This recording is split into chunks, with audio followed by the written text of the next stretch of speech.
For those who have just joined, welcome, and I'm Iona Colvin. I'm the Chief Social Work Advisor for the Scottish Government and the Chair for the session today. And as you've just heard from the Deputy First Minister and Councillor Evison, this is a deep dive looking at how we can best utilise our trauma-informed approaches in Scotland to deal with the current pandemic and the impact of the pandemic.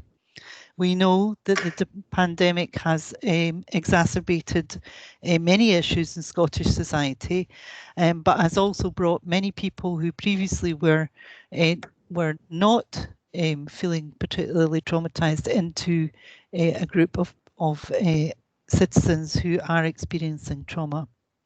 Many have lost their jobs overnight. Many people employed lost their employment and their livelihoods overnight, particularly young people and others. I have the privilege to be part of a response around children and families services, which we developed together with COSLA and SOLAS and the third sector partners in terms of making sure since the beginning of the pandemic we've had a leadership group around children's services looking at data, looking at intelligence, telling us what's going on in for children in Scotland, and we know that the impact on children and young people has been particularly significant. We've seen particularly the impact of issues like domestic violence, of isolation and loneliness, and particularly for some groups who are particularly vulnerable, thinking about care leavers, for example, suffering from trauma and exacerbating the trauma they already were experiencing.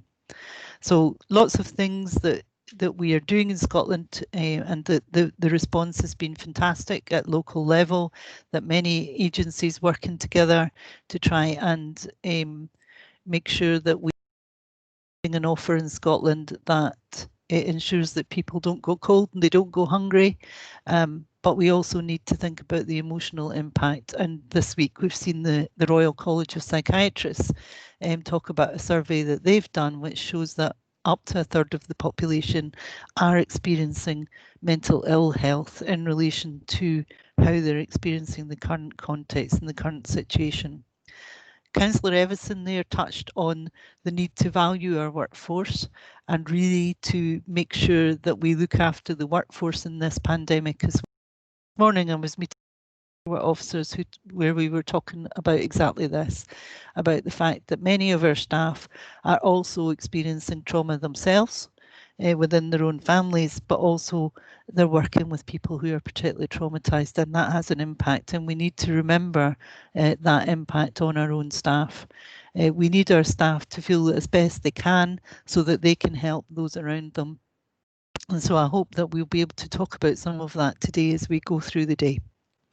So what we're going to do now is move on. We're going to have 4 speakers who will each provide a 10-minute input, and there will be time for question and answer after all of the inputs. So I'll come back to you on that. But if you want to ask a question, or you can use the chat bar, but you can also stick your hand up as well. And I will try to make sure I keep an eye on all of that as we go on.